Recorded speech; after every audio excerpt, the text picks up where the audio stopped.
Hello friends, मैं पीके निराला। आप सभी का निराला द विजन यूट्यूब चैनल में सभी का स्वागत है। आज मैं फिर से आपको एक नए सेक्शन की ओर लेके आता हूं, जिसमें आज हम लोग 15 क्वेश्चन संस्कृत पैडागोजी, संस्कृत शिक्षण पर चर्चा करेंगे और आपको हम ये बताएंगे कि 3 ऑप्शन क्यों सही है। 1 2 3 4। तो पहला गलत क्यों है, दूसरा गलत क्यों है, तीसरा गलत क्यों है, चौथा सही क्यों है। आप कोई भी यूट्यूब चैनल देखिए, मैं आपसे एक रिक्वेस्ट करता हूँ, ऐसे शिक्षाविद होने के नाते ये मैं इस समय अभी मैं असिस्टेंट प्रोफेसर के पद पर आसीन हूँ और मैंने इस सेक्टर में काफ़ी पढ़ाया है, लिखाया है, बताया है। मैं एक चीज़ समझा रहा हूँ, अगर आपको पैडागोजी सही करना है तो आप एक काम हमेशा करिएगा, क्या कि आप 3 ऑप्शन क्यों गलत है, एक ऑप्शन क्यों सही है। इस बात को हमेशा ध्यान में रखिएगा। जब भी पैडागोजी बनाइए आप एनसीएफ 2005 के अनुसार बनाइए। पहली बात, एनसीएफ 2005 क्या कहता है? एनसीएफ 2005 जो है चाइल्ड सेंटर अप्रोच को स्वीकार करता है। चाइल्ड सेंटर, ठीक है। चाइल्ड सेंटर का मतलब है बाल शिक्षण, बाल मनोविज्ञान, यानी बालक की आवश्यकता क्या है, बालक की समझ क्या है, बालक की आवश्यकता क्या है, इसको ध्यान में रखकर जो है बच्चों को पढ़ाना चाहिए, सिखाना चाहिए, बताना चाहिए। अंडरस्टैंड? टीचर सेंटर अप्रोच का विरोध करता है कौन? एनसीएफ 2005। टीचर सेंटर का मतलब यह है कि टीचर बालक की समस्याओं को नहीं समझता है, अपने अनुसार पढ़ाने का प्रयास करता है। ठीक है, टीचर अपनी मनमर्जी से अनुसार, अपनी जो है अपने मनमौजी के अनुसार, अपने जो है डिक्टेटरशिप के अनुसार पढ़ाने का प्रयास करता है। बालक की पृष्ठभूमि क्या है, बालक की समस्या क्या है, उससे कोई लेना देना नहीं है। ठीक है, ध्यान में रखिएगा चीज को। आजकल यूट्यूब चैनल पर देख रहे हैं पॉजिटिव वर्ड, निगेटिव वर्ड। ठीक है, ये गलत अवधारणा है। गलत अवधारणा इसलिए है कि कंसेप्ट यह है टीचर सेंटर, चाइल्ड सेंटर, क्योंकि सीटेट में दो ही तरह की अवधारणा है और सीटेट किससे गाइड होता है? एनसीएफ 2005। सीटेट में यह भी सवाल आ चुका है कि जो हमारा जो एनसीएफ 2000 हमारा जो सीटेट है वो किस अवधारणा से गाइड होता है? तो एनसीएफ 2005 के अनुसार गाइड होता है। ध्यान में रखिएगा। चलिए इस क्वेश्चन को जरा हम लोग देखते हैं। पठनम अस्ति, मैंने बार बार कहा था कि इसका अर्थ लगाने का प्रयास नहीं कीजिए। कहता है पठनम, पठनम माने पढ़ना। पढ़ना क्या है, पढ़ना है क्या, ये पूछ रहा है। पहला दिया है कि शब्दा नाम ध्वनि नाम च उद्वाचनम, यानी शब्द, शब्दा नाम माने शब्द हो गया, ध्वनि नाम माने ध्वनि हो गया, अच्छा उद्वाचन में डिकोडिंग करना। देखिए इंग्लिश भी लिख दिया है, अगर आपको अर्थ समझ में नहीं आती इंग्लिश भी लिख देता है वो। ठीक है, इंग्लिश भी लिख देता है। तो यहाँ ये है कि शब्द और ध्वनि का क्या करना, डिकोड करना, उसको समझना है। ये है। दूसरा दिया अर्थ ग्रहण। अर्थ ग्रहण माने क्या है कि हम पढ़ते समय हम क्या करते हैं, जब हम कोई चीज पढ़ते हैं तो क्या करते हैं, अर्थ का ग्रहण करते हैं। जब कोई चीज हम लाइन पढ़ते हैं, जैसे हम ही पढ़ रहे हैं इस समय, तो क्या कर रहे हैं, अर्थ को ग्रहण कर। अर्थ ग्रहण माने उसको समझने का प्रयास कर रहे हैं, वो कहना क्या चाहता है, समझना क्या चाहता है, ये है। ठीक है, ये ऑप्शन सही है, बी वाला ऑप्शन सही है आपका, पहला गलत है। अभी बताएंगे। तीसरा है वर्णात प्रारंभ वाक्य पर्यंतम अर्थोघाटनम, मतलब वर्ण को हम लोग प्रारंभ करते हैं और वाक्य को अर्थ का उद्घाटन, ये नहीं है। पढ़ने का मतलब ये नहीं होता है। अर्थ बोधनम, कंप्रीहेंड करना, यानी कि हम पढ़ते समय समझते हैं नहीं, हम पढ़, और कंप्रीहेंडिंग का मतलब हो गया कि एक पैसे दिया रहेगा, उसको पढ़ेंगे, समझेंगे और उसका अर्थ बोध करेंगे, मतलब कंप्रीहेंड करेंगे। ठीक है ना, वो अर्थ होता है। लेकिन यहाँ कह रहे पढ़ना है क्या, और आपको दीजिएगा लिखना क्या है, अर्थ ग्रहणम है। सुनना क्या है, अर्थ ग्रहण है। ठीक है, बोलना क्या है, अर्थ ग्रहण है। अर्थ ग्रहण इज द कॉमन पॉइंट। ये भाषा के 4 कौशल होते हैं, सुनना, बोलना, पढ़ना, लिखना, चारों का आंसर यही होगा। अगर यहाँ पर लिख दे कि बोलनम अस्ति तो अर्थ ग्रहणम, लिखनम अस्ति तो अर्थ ग्रहणम, ये सुननम अस्ति तो अर्थ ग्रहणम। ठीक है जी, तो ये ध्यान में रखिए, इंपॉर्टेंट लाइन है ये चीज को समझने का प्रयास कीजिएगा, पढ़ने के संदर्भ में ये आ जाएगा अर्थ ग्रहणम, ध्यान रखिएगा। चलिए अगला क्वेश्चन की ओर बढ़ते हैं हम लोग और समझने का प्रयास करते हैं। अगला क्वेश्चन है कि आंग्ल भाषा अस्ति। आंग्ल भाषा माने होता है अंग्रेजी भाषा। थोड़ा एक एक शब्द को भी अपने कॉपी में लिखते रहिएगा, ठीक है। अगर बहुत सारा वर्ड होगा जो आपको समझ में नहीं आएगा, लेकिन एक एक वर्ड को इकट्ठा करेंगे तो बहुत सारा वर्ड इकट्ठा हो जाएगा। ये मेरा पहला वीडियो है संस्कृत पेडागोजी पर, और इस वीडियो को ज़्यादा से ज़्यादा बच्चों तक पहुँचाइए, आपको बहुत फायदा होने वाला है। जो भी पढ़ाया जाएगा ईमानदारी से पढ़ाया जाएगा, और पढ़ाया जाएगा सिलेक्शन लेने के लिए, ना कि मार्केटिंग करने के लिए। आंग्ल भाषा मतलब संस्कृत भाषा क्या है?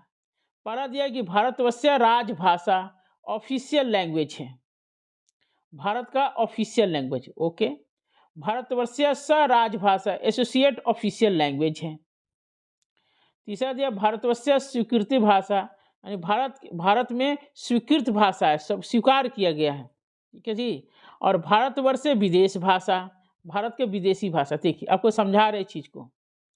जब अंग्रेज भारत में आए थे तो उन्होंने जो शिक्षा देने का माध्यम बनाया वो अंग्रेजी बनाया, जबकि होना ये चाहिए था कि मातृभाषा होना चाहिए था। लेकिन अंग्रेज को चूंकि अपने भारत पर शासन करना था, गुलाम बना के रखना था, तो वैसी भाषा को प्रोड्यूस करना चाहते थे ताकि हमारे जैसे ही लोग विकसित हो सकें, हमारी बोली बोल सकें। तो अंग्रेजी को बढ़ावा दिया। जब देश आज़ाद हुआ तो पूरे भारत में, ठीक है, अंग्रेजी एक ऐसी भाषा थी जो सभी राज्यों में लगभग बोली जाती थी। लेकिन गांधी जी ने कहा कि नहीं, हिंदी को राष्ट्रभाषा बनाना है। अब हिंदी को जैसी राष्ट्रभाषा बनाने की बात आई तो दक्षिण के लोग उसका विरोध किया। दक्षिण को ऐसा लगा कि हिंदी जो है दक्षिण के लोगों पर थोपा जा रहा है, और एक दिन ऐसा आएगा कि दक्षिण की जो मातृभाषा है, तेलुगु है, कन्नड़ है, मलयालम, वो खत्म हो जाएगी। इस तरह से दोनों में तनाव हो गया। इसीलिए भारत सरकार ने तय किया कि भारत का कोई भी राष्ट्रीय भाषा नहीं होगा, और अंग्रेजी जो होगा वो होगा आपका एसोसिएट ऑफिशियल लैंग्वेज होगा। मतलब सारे राज्यों को जोड़ने के लिए संपर्क भाषा का काम करेगा ये, ठीक है जी। ऑफिशियल लैंग्वेज है लेकिन एसोसिएट ऑफिशियल लैंग्वेज है, इसलिए इसका दूसरा सही है। ध्यान रखिएगा चीज़ को, ये ऑर्डर सही है। एनसीएफ 2005 में दिया भी हुआ, इसको ध्यान से देख लीजिएगा, अंग्रेजी का कैसे शिक्षण किया जाता है।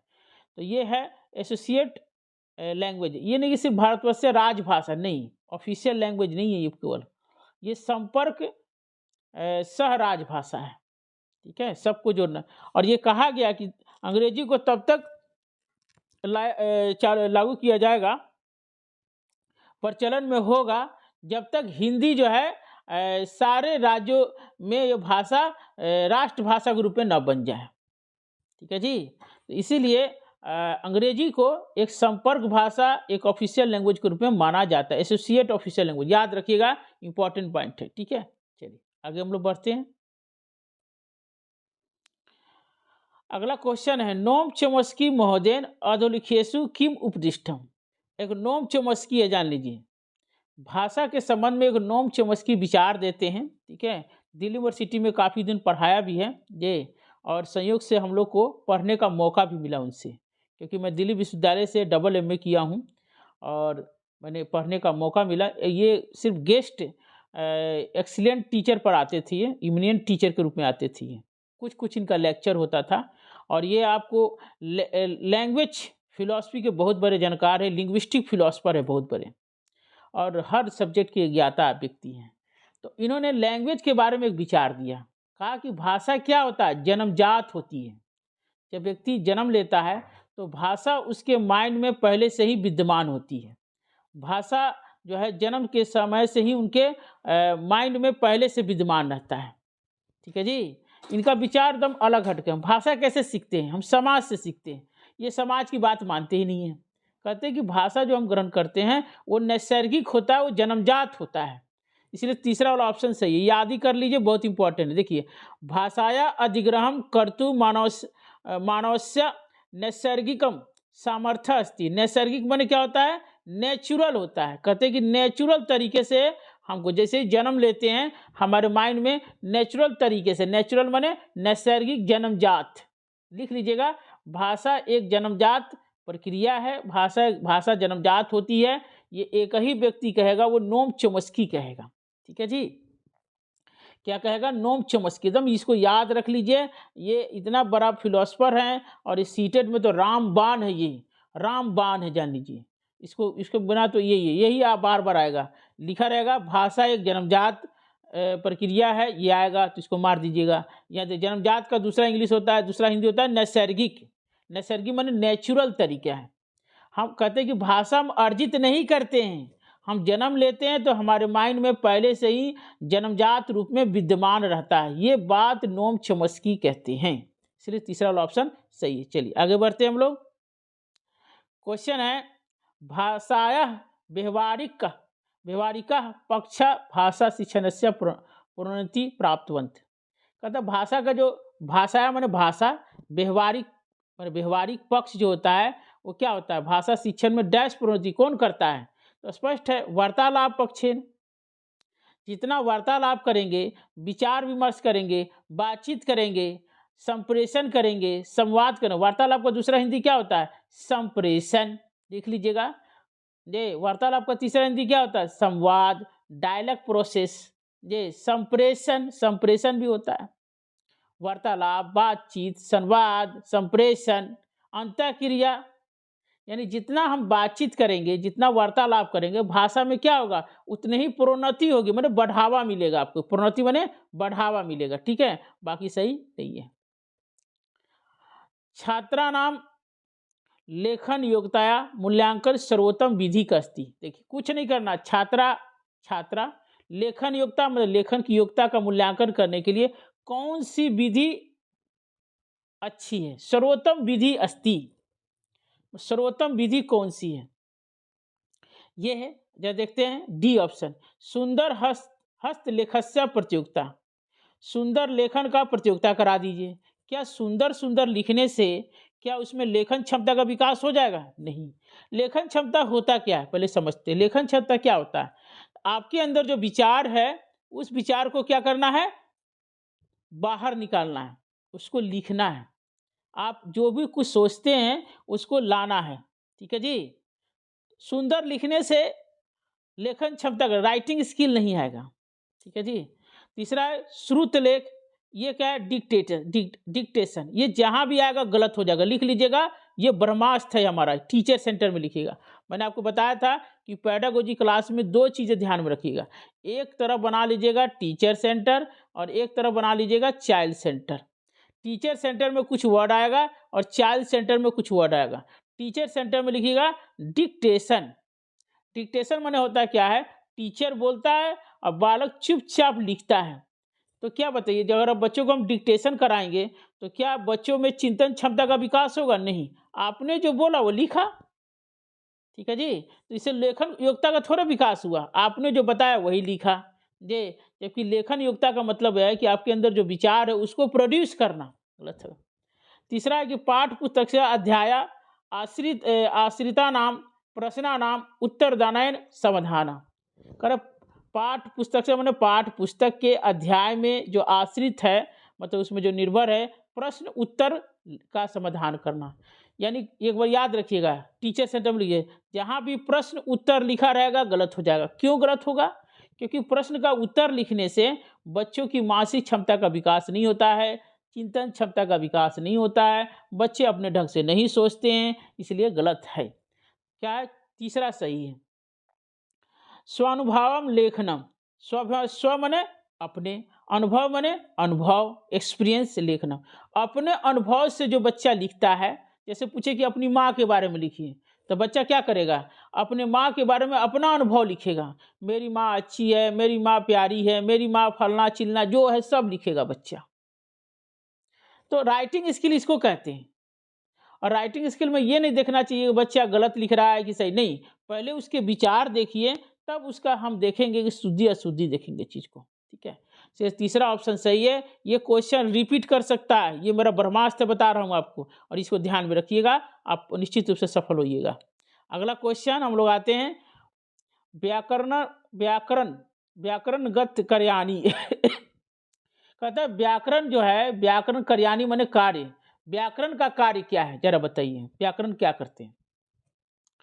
चौथा ऑप्शन दिया है कि स्मृति केंद्रतानी भव, मतलब हम लोग स्मृति माने रटना। अब मैंने टीचर सेंटर में लिख लीजिएगा, जहाँ भी स्मृति शब्द होगा गलत हो जाएगा। यानी स्मृति माने रटना, हम रट कर व्याकरण नहीं सीख सकते हैं, गलत है। तीसरा दिया है कि पूर्णता रूप अनुसरानी भवती, पूर्ण रूप से रूप के अनुसार करना चाहिए, ये भी गलत है। जीवन अनुकूल भवती, जीवन के अनुकूल होना चाहिए। अब व्याकरण सीखेंगे कैसे, तो ये संदर्भानुसारी भवती, संदर्भ माने अलग अलग उदाहरण के माध्यम से व्याकरण पढ़ाना चाहिए। जैसे आपको संज्ञा पढ़ाना, तो हम लोग अक्सर क्या करते हैं, संज्ञा में हम लोग करते क्या है, संज्ञा ये है, संज्ञा किसी नाम वस्तु फलना चिलना कह के कहता हूँ। हम बचपन में भी संज्ञा पढ़ते थे और सीटेट के क्लास में भी संज्ञा पढ़ते हैं। हम बच्चों को ऑनलाइन वीडियो क्लास देते हैं, वहाँ भी बच्चे सर कहते हैं कि हमको व्याकरण पढ़ा दीजिए। हम यही कहते हैं तुम जवानी बचपन में भी पढ़ा, जवानी में भी पढ़ा, अभी भी तुम व्याकरण ही पढ़ोगे, कितना व्याकरण पढ़ोगे। इसका मतलब यह है कि आपने जो व्याकरण पढ़ा है वो रटा है, याद किया है, समझा नहीं है। यानी कि उदाहरण से आपने नहीं समझा। संदर्भ जहाँ भी होगा सही हो जाएगा, इसको चाइल्ड सेंटर में लिख लीजिएगा। संदर्भ जहाँ भी होगा सही होगा, ध्यान रखिएगा चीज को, 100% सही होगा आपका। अगला क्वेश्चन के बढ़ते हम लोग। अगला क्वेश्चन क्या है, भाषा शिक्षणस्य कक्षायाम छात्र आत्मनः प्रथम भाषा अधिगम कठिन्यम अनुभवती है। कहते भाषा शिक्षण की कक्षा में छात्र जो है आत्मन अपने प्रथम भाषा के क्षेत्र में कठिनाई का अनुभव करता है। पहला दिया है कि स्वभाषा विद्यालय पठनम रुचिकर न होती, ये अपने भाषा स्व मन अपने भाषा के विद्यालय का पठन में रुचि नहीं लेता है। दूसरा दिया है कि विद्यालय से भाषा गृहस्य भाषाया तुलनायाम औपचारिक होती, ये। तीसरा दिया है कि छात्र स्वभाषा जनाति यद तस् विद्यालय पठनम औचित्य न प्रति, ये। चौथा दिया सब विद्यालय स्वभाषा कठिनम बनती। अब देखिए सवाल, इसका आंसर होगा बी। करे विद्यालय में जो भाषा गृह भाषा के, ये गृह भाषा मतलब मातृघर की जो भाषा है, तुलना नाम औपचारिक भाषा, ठीक है। तो औपचारिक भाषा की तुलना में हम लोग क्या करते हैं, औपचारिक भाषा मतलब मानक भाषा की तुलना, गृह भाषा को मतलब विद्यालय जो है जब प्रश्न नहीं देता है तो इससे क्या होता है, प्रथम भाषा के अनुभव में कठिनाई अनुभव होती है, ठीक है। तो ये चीज़ है, तो इसलिए दूसरा वाला ऑप्शन होता है। देखिए होता क्या है कि प्रथम भाषा की कठिनाई क्या होती है, जब बच्चों को हम गृह भाषा यानी मातृभाषा पर ध्यान नहीं देते हैं, और औपचारिक भाषा का मतलब होता है मानक भाषा, मानक भाषा पर हम ज़्यादा जोर देते हैं। मानक भाषा का मतलब होता है शुद्ध भाषा, ठीक है। तो बच्चों को कभी भी ऐसा पढ़ाइए तो आपको मातृभाषा में पढ़ाने का प्रयास करना चाहिए, गृह भाषा में पढ़ाने का प्रयास कीजिए ताकि इससे काम हो सके, ठीक है। तो दूसरा वाला ऑप्शन सही है इसका, ठीक है। चलिए आगे हम लोग बढ़ते हैं अगला क्वेश्चन की ओर। राष्ट्रीय शिक्षा नीति 2020 प्रतियता। अब देखिए, अब राष्ट्रीय शिक्षा नीति क्या कहता है जरा देखिए। अब राष्ट्रीय शिक्षा नीति 2020 आपने नहीं पढ़ा, कोई बात नहीं है, देखिए पढ़ते हैं। सर्वसाम भाषा नाम कृत्य विशेष शिक्षणा से मातृभाषा अनिवार्य अस्ति, यही सही है। क्योंकि राष्ट्रीय शिक्षा नीति या 1986 की राष्ट्रीय शिक्षा नीति या एनसीएफ 2005 एक ही बात कहता है कि जो है मातृभाषा में बच्चों को पढ़ाना चाहिए, यही है। मातृभाषा जहाँ होगा सही होगा, देखिएगा जिस ऑप्शन में लिखा रहेगा कि बच्चों को मातृभाषा में पढ़ाना चाहिए लिखाना चाहिए, वो ऑप्शन सही होता है, ठीक है जी। चलिए आगे बढ़ते हम लोग अगला क्वेश्चन की ओर। प्रत्येक भाषाया ध्वनिया रचना शब्दाला पृथक पृथक भवंती। प्रत्येक भाषा की ध्वनि होती है, संरचना होती है, शब्दवल्या माने शब्द संरचना होती है, पृथक पृथक अलग अलग होती। इस यम विशेषता दर्शन, कौन सी विशेषता, इसका आंसर होगा भाषा व्यवस्था अस्ति, लिखिएगा, एक पॉइंट लिख लीजिएगा, हिंदी में भी काम आएगा। भाषा एक नियमबद्ध व्यवस्था है, ये ऑप्शन जहाँ भी आएगा सही हो जाएगा, ध्यान में रखिएगा चीज, ये ऑप्शन है बहुत इंपॉर्टेंट है एनसीएफ 2005 में। क्योंकि इसका मतलब क्या है, भाषा एक नियमबद्ध व्यवस्था, इसका मतलब यह है कि कोई भी भाषा जो काम करती है वो एक नियमबद्ध का मतलब क्या है, उसका अपना एक स्ट्रक्चर होता है, अपना एक, जैसे इंग्लिश है तो इंग्लिश का क्या होता है, subject plus verb plus subject होता है, इंग्लिश ऐसे ही चलता है ना, ये स्ट्रक्चर इसी को कहा जाता है नियमबद्ध। इसका अपना नाउन होगा, इसका अपना प्रोनाउन होगा, इसका अपना वर्ब होगा, इसका अपना ऑब्जेक्ट होगा, ऐसे होता है। इसलिए तीसरा वाला ऑप्शन सही है, ध्यान रखिएगा। ये हिंदी में भी यही लिखा जाता है, भाषा एक नियमबद्ध व्यवस्था है, ठीक है जी। चलिए आगे बढ़ते हैं हम लोग। कस्मिन पक्षे छात्र स्वानुभव आश्रित नवीन ज्ञान निर्माति। कह रहा है क्या, कौन सा पक्ष है जो छात्र अपने अनुभव से क्या करता है, ये अपने अनुभव से नवीन ज्ञान का निर्माण करता है। ठीक है, इसमें हो जाएगा निर्माणात्मक पक्ष, निर्माण के माध्यम से, यानी छात्र अपने अनुभव के माध्यम से निर्माण करेगा। निर्माण करना मतलब कंस्ट्रक्ट करेगा, चिंतन करेगा, मनन करेगा, विचार करेगा, सोचेगा। ठीक है, उससे क्या होगा, नवीन ज्ञान का निर्माण कर सकता है, नए ज्ञान का निर्माण कर सकता है। निर्माणात्मक पक्ष है, कंस्ट्रक्टिव होता है इंग्लिश में इसका। ठीक है, तो इसलिए पहला वाला ऑप्शन सही है, बाकी नहीं सही है इसका। ठीक है, चलिए अगला क्वेश्चन हम लोग पढ़ते हैं। निम्नलिखितेषु की कार्यम शिक्षण मूल्यांकन अस्ति। करे कौन सा कार्य शिक्षण मूल्यांकन के लिए जरूरी है। देखिए करे कि वर्षांते समेकित परीक्षा, वर्ष के अंत में क्या करना है, परीक्षा लेना। गलत है, ये नहीं मानता है एनसीएफ 2005। निर्माणात्मक सत्र परीक्षा, अगर सत्र परीक्षा वही 6-6 महीना पर परीक्षा लेते, ये भी गलत है। साप्ताहिक परीक्षा, ये भी गलत है। साप्ताहिक परीक्षा या मासिक परीक्षा, बार बार परीक्षा लीजिएगा बच्चा टेंशन में आ जाएगा। तो शिक्षण मूल्यांकन का तरीका क्या है, परियोजना कार्य दीजिए। दत्त कार्य मतलब होमवर्क, असाइनमेंट दीजिए। असाइनमेंट, बच्चों का मूल्यांकन करना है तो असाइनमेंट दीजिए। परियोजना मतलब प्रोजेक्ट वर्क दीजिए। उससे आपको पता चल जाएगा कि बच्चों का अधिगम क्षमता कितना है, बच्चों कितना पानी में है, ये सब पता चल जाएगा। तो इसलिए पहला वाला ऑप्शन सही है। ध्यान में रखिएगा, परियोजना, दत्त कार्य माने असाइनमेंट होता है। ठीक है, भाषा अस्ति, ये दिया है भाषा अस्ति। भाषा क्या है देखिए, बताइए। कह रहा है कि एका स्वाभाविक भाषा यस व्याकरण अस्ति। एक स्वाभाविक भाषा के व्याकरण होते हैं। स्वाभाविक भाषा नास्ति, स्वाभाविक भाषा नहीं होता है, ये गलत हो जाएगा।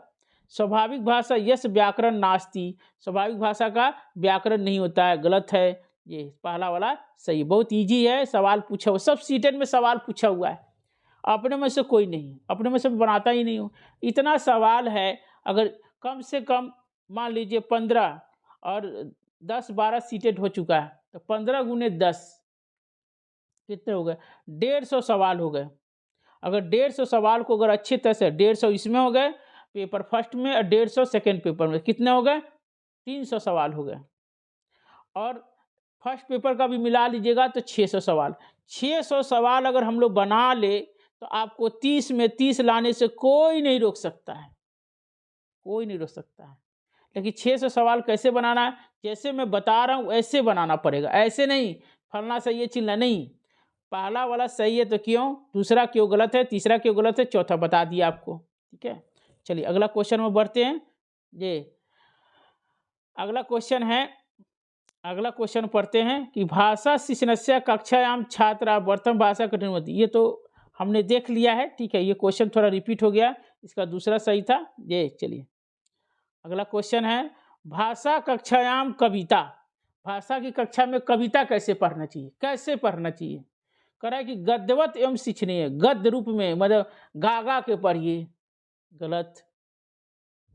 कविताया विस्तृत परिचय पूर्वक एवं शिक्षणाया, कविताया माने कविता, विस्तृत माने विस्तृत, परिचय माने परिचय पूर्व, यानी कवि मतलब जो है कविता का विस्तृत परिचय देने के पूर्व क्या करना चाहिए, शिक्षण कराना चाहिए। देखते हैं।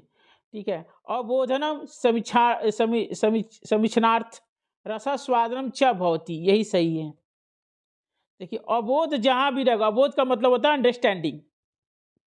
हम लोग कविता क्यों पढ़ते हैं, हम लोग कविता इसलिए पढ़ते हैं कविता के भाव को समझने के लिए। कविता के अबोध, अबोध में होता है अंडरस्टैंडिंग, कंप्रिहेंड। ठीक है जी, ये रसास्वादन करने के लिए, उसके समीक्षा को समझने के लिए, ये इंपॉर्टेंट है, बाकी गलत हो जाएगा। ठीक है जी, अगला क्वेश्चन हम लोग आते हैं। यत परीक्षणम पाठ्यक्रम विद्यार्थी नाम काठिन्यम तेषाम ज्ञानस्त्रे विद्यानाम अंतरालान कौशल न्यूनता च ज्ञातुम। अब देखिए हिंदी में लेते कोई दिक्कत नहीं है। कह यत परीक्षण पाठ्यक्रम को मतलब कौन सा परीक्षण पाठ्यक्रम में विद्यार्थियों के कठिन ज्ञान स्तर के अंतराल को कौशल शून्यता को जानता है। कौशल शून्यता, ये मतलब कौशल शून्यता का मतलब यह हो गया ये कि उसके अभाव को, अंतराल में जो अभाव है उसका पता कौन लगाता है। जैसे बच्चे जो है पाठ को पढ़ते समय कठिनाई का अनुभव करते हैं, ज्ञान में कठिनाई का अनुभव करते हैं, तो उसका हमें पता कैसे चलता है? डायग्नोस्टिक टेस्ट यही है। कौन सा चीज़ करेंगे? अचीवमेंट टेस्ट तो उपलब्धि परीक्षण है, प्रोफेसी वो तो निपुणता का है, प्लेसमेंट ये हो जाएगा। नैदानिक परीक्षा, डायग्नोस्टिक टेस्ट का मतलब यह होता है कि समस्या के कारणों की पहचान करना और उसका समाधान करना। इसलिए चौथा वाला यही पूछ रहा है। देखे ना, कौशल शून्यता, कौशल में जो कमी, न्यूनता माने कमी है, कमी का पता कैसे लगाएंगे? तो डायग्नोस्टिक टेस्ट करना पड़ेगा। ठीक है, ये ध्यान रखिए। ये ऑप्शन जहाँ भी होगा देखिएगा 99% सवाल सही होगा वही। और जब क्वेश्चन में पढ़ लीजिए कि अभाव है, कमी है, तो मार दीजिए नैदानिक परीक्षण, सही हो जाएगा आपका ये। और अगला क्वेश्चन है, प्राथमिक स्तर पठन सामर्थ्य मूल्यांकन निर्देशों की मुद्र करे कि प्राथमिक स्तर पर पठन सामर्थ्य का मूल्यांकन करना है, कौन सा उपयुक्त हो सकता है? करे कि वर्णमाला का ज्ञान प्राप्त करिए, इससे नहीं होगा। विराम चिन्ह का ज्ञान प्राप्त नहीं होगा। पठन धारा तेज धारा पढ़े नहीं। पठन अवबोधन, देखो बता रहे थे कि जहाँ भी अवबोध होगा सही होगा। अवबोध का मतलब होता है अंडरस्टैंडिंग।